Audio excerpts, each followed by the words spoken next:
ہے اور بڑے جناب لہیم و جسیم ہیں، بڑے طاقتور ہیں، بڑے خوبصورت ہیں، بڑے پلے ہوئے ہیں۔ انہوں نے کہا، حضرت فاروق اعظم نے پوچھا یہ اونٹ کس کے ہیں؟ انہوں نے کہا یہ اونٹ آپ کے بیٹے عبداللہ بن عمر کے ہیں۔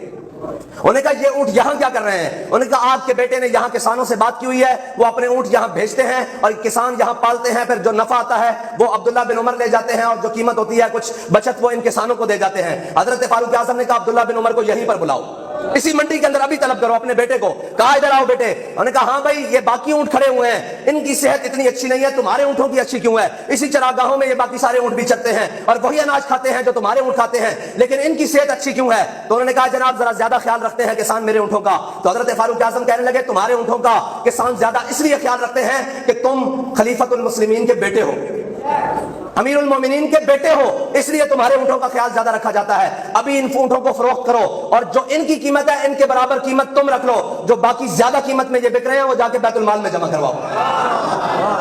کے قائل ہیں بھائی، ہم تو اس نظام کے قائل ہیں کہ حضرت جناب سیدنا صدیق اکبر اپنے گھر میں کھانا کھا رہے ہوں اور ایک دن ان کا دل کرے اور اپنی زوجہ کو کہیں، اپنی بیوی کو کہیں کہ آج گھر میں کھانے کو کوئی میٹھا ہے، تو ان کی زوجہ کہیں کہ جناب جتنی تنخواہ ملتی ہے نا اس سے صرف گھر کا کھانا 2 وقت کا پورا ہوتا ہے، میٹھے نہیں بنتے جتنی آپ تنخواہ لے کر۔ جیسے ایک طریقہ کار ہوتا ہے ایک خاتون کا اپنے خاوند سے بات کریں، انہوں نے کہا جناب کی جتنی تنخواہ ہے اس سے 2 وقت کا کھانا پورا ہوتا ہے، میٹھے نہیں بنتے۔ انہوں نے کہا اچھا ٹھیک ہے۔ کچھ دن بعد دیکھا تو کھانے کے ساتھ میٹھا بھی آیا، تو حضرت جناب سیدنا صدیق اکبر نے کہا اپنی زوجہ سے، کہا کہ کیا ہمارے ہمسایوں میں کوئی خوشخبری آئی ہے، کسی کے ہاں کوئی ولادت ہوئی ہے، کسی کے ہاں کوئی شادی کا موقع ہے کہ ان کی طرف سے یہ ہمارے پاس میٹھا آیا ہے؟ انہوں نے کہا نہیں نہیں ایسی بات نہیں، آپ کو جتنی تنخواہ ملتی ہے نا روزانہ، ایک ایک پیسہ، ایک ایک پائی، ایک ایک ٹکا میں روزانہ بچاتی رہی ہوں اور آج اتنے پیسے جمع ہو گئے تھے کہ میٹھا بھی کھانے کے ساتھ تیار ہو جاتا۔ تو حضرت جناب سیدنا صدیق اکبر نے وہ میٹھا کھایا نہیں، اٹھ کے بیت المال کی طرف گئے، بیت المال کی طرف گئے اور جا کر کہا کہ اتنے ٹکے، اتنے پیسے،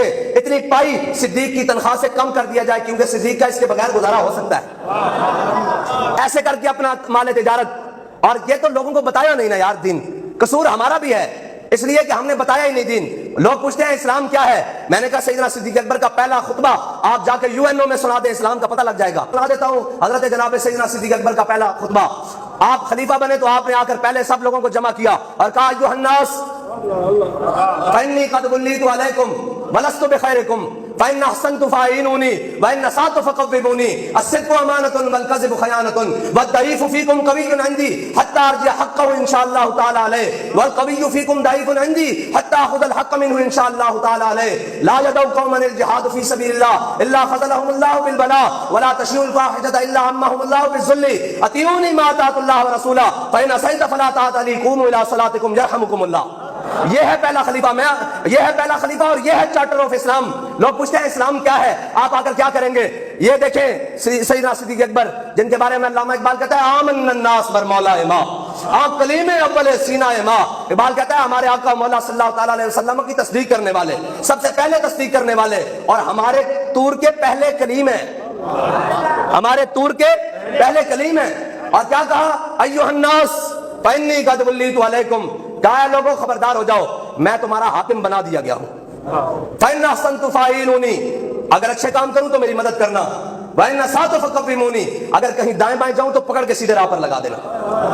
الصدق امانۃ، کہا سچائی امانت ہے، والکذب خیانۃ، جھوٹ بددیانتی ہے، اور کہا والضعیف فیکم قوی عندی، کہا جو اپنے آپ کو کمزور سمجھتا ہے آج اپنے آپ کو طاقتور تصور کرے، صدیق حاکم بن گیا ہے۔ یہاں تو کسی کے MNA بن جانے سے غریب رستے چھوڑ جاتے ہیں، اپنی جائیدادیں چھوڑ جاتے ہیں، اپنے مکان چھوڑ جاتے ہیں کہ جناب فلاں وڈیرا صاحب آ گئے ہیں اب ہماری تو بچت ہے نہیں، ہم نے ان کی مخالفت بات کی۔ کہا جو آج کمزور تھا اپنے آپ کو طاقتور سمجھے، صدیق حاکم بن گیا ہے۔ اور کہا کہ اس کا حق اس کے دروازے تک پہنچانا یہ میری ذمہ داری ہے، یہ ہے اسلام۔ اور کہا والقوی فیکم ضعیف عندی، کہا جو اپنے آپ کو بدماش سمجھتا ہے آج کے بعد سمجھ لے کہ وہ کمزور ترین آدمی ہے، جو اپنے آپ کو بدماش اور غنڈہ سمجھتا ہے، وڈیرا سمجھتا ہے، آج اپنے آپ کو سمجھ لے کہ وہ اسی صف میں کھڑا ہو گیا ہے۔ کہا وہ اپنے آپ کو کمزور سمجھے میں اس سے حق غریب کا چھین کر پھر دروازے پر غریب تک پہنچا دوں۔ اور پھر کیا کہا لا يدع قوما الجہاد فی سبیل اللہ الا خذلهم اللہ بالبلاء خذلهم اللہ بالذل، کہا وہ قوم جو جہاد چھوڑ دے گی اللہ اس پر ذلت مسلط کر دے گا، اللہ اس پر ذلت مسلط کر دے گا۔ اور ولا تشیء الفاحشہ، اور جو قوم فحاشی میں مبتلا ہو جائے گی اللہ اس پر بلائیں نازل کر دے گا۔ پھر آگے کیا؟ آگے جو بات ہے نا، یہ ہے اصل جملہ، یہ ہے اسلام. کہا اطیعونی ما اطاعت اللہ و رسولہ، کہا میری اطاعت اس وقت تک کرنا جب میں اللہ اور اس کے رسول کی اطاعت کروں. میں اس رستے سے ہٹوں تو فلا طاعت لی، میرے پیچھے مت نہ چلنا. یہ ہے خطبہ. قوموا الی صلاتکم، چلو آؤ زور کی نماز کا وقت ہو گیا، نماز پڑھیں. یرحمکم اللہ، اللہ تم پر اور ہم پر سب پر رحم کرے. یہ ہے اسلام کا مختصر سا تعارف، اور یہ ہے بات. اور پھر ہوا کیا؟ حضرت جناب سیدنا صدیق اکبر کی خلافت سنبھالنے کے ساتھ ہی بہت بڑے بڑے مسئلے پیدا ہو گئے. پہلا مسئلہ یہ آیا، مانعین زکات، منکرین زکات. وہ آ گئے، انہوں نے کہا جی ہم نماز بھی پڑھیں گے، کلمہ طیبہ بھی پڑھیں گے، جناب حج بھی کریں گے، اور جناب روزہ بھی رکھیں گے، لیکن زکات نہیں دیں گے. حضرت سیدنا صدیق اکبر نے کہا تم زکات نہیں دو گے، میں تمہارے ساتھ جہاد کروں گا. حضرت فاروق اعظم نے کہا جناب 4 احکام مانتے ہیں، ایک ہی نہیں مانتے نا، تو رہنے دیجئے، ان کو بعد میں نبڑ لیں گے، ابھی تو بہت سارے مسائل ہیں. آگے 2.5 نبی پیدا ہو چکے ہیں، 2 مرد اور 1 عورت نے اعلان کر دیا ہے. آگے لشکر اسامہ کا مسئلہ ہے، بڑے بڑے مسائل، ان میں بعد سے نبڑ لیں گے. حضرت جناب سیدنا صدیق اکبر نے کہا کہ صدیق کے ہوتے ہوئے کوئی دین میں کمی نہیں کر سکتا. حضور کے زمانے میں کوئی اونٹ لے کر آتا تھا، گھٹنا باندھنے کے لیے اس کی رسی لاتا تھا، اب اونٹ لائے رسی نہ لائے، صدیق تو اس کی گردن بھی اتار کے رکھ دے گا. یہ ہے اسلام کے بنیادی اصول. آج ہم ساری چیزیں پیچھے چھوڑ کر پھر ہم کہتے ہیں، جب میں یہ کہتا ہوں کہ یا اللہ میرا حال دیکھ، آواز آتی ہے بندے اپنا نامہ اعمال دیکھ.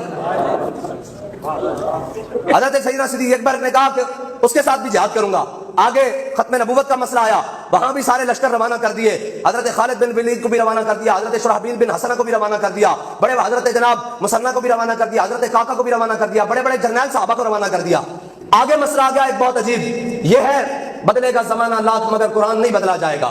اے قول محمد قول خدا، فرمان نہیں بدلا جائے گا. ہم کہیں کہ 76 سال سود چلا کر اور سود کا سارا نظام چلا کر، اور بعد میں ہم کہیں کہ اسلامی جمہوریہ پاکستان، تو اقبال کہتا ہے کہ گلا جفائے وفا نما، حرم کو جو اہل حرم سے ہے کسی بت کدے میں بیان کروں تو صنم بھی کہتے ہری ہری. اقبال کہتا ہے جو حال حرم والوں نے اپنے حرم کے ساتھ کیا ہے نا، کسی بت خانے میں جا کر بتاؤں تو جناب بت بھی تالیاں دینے لگ پڑے، کلیپنگ کرے کہ واہ واہ مسلمان تیری کیا بات ہے، تو نے اپنے حرم کے ساتھ یہ کر ڈالا.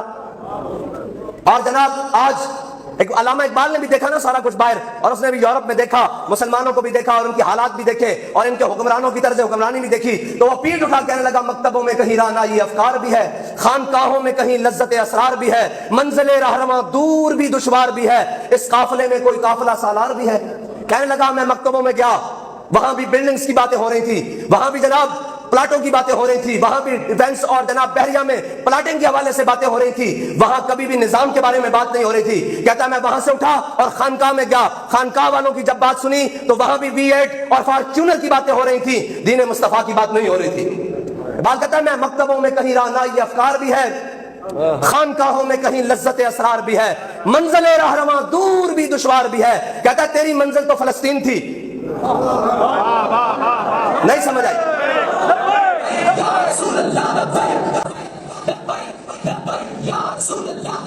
منزل رہنما دور بھی دشوار بھی ہے، اور اس زمانے میں اس قافلے میں کوئی قافلہ سالار بھی ہے. آگے علامہ اقبال نے اسی طرف اشارہ کیا، کہتا ہے بڑھ کے خیبر سے ہے یہ مارکہ دین و وطن. آج تک پوری دنیا میں مجھے بتائیں کون سی ایسی جنگ ہے جس کے 10,000 بچے چڑھ گئے ہوں. آج فلسطین میں 10,000 بچے شہید ہو چکے ہیں. اور OIC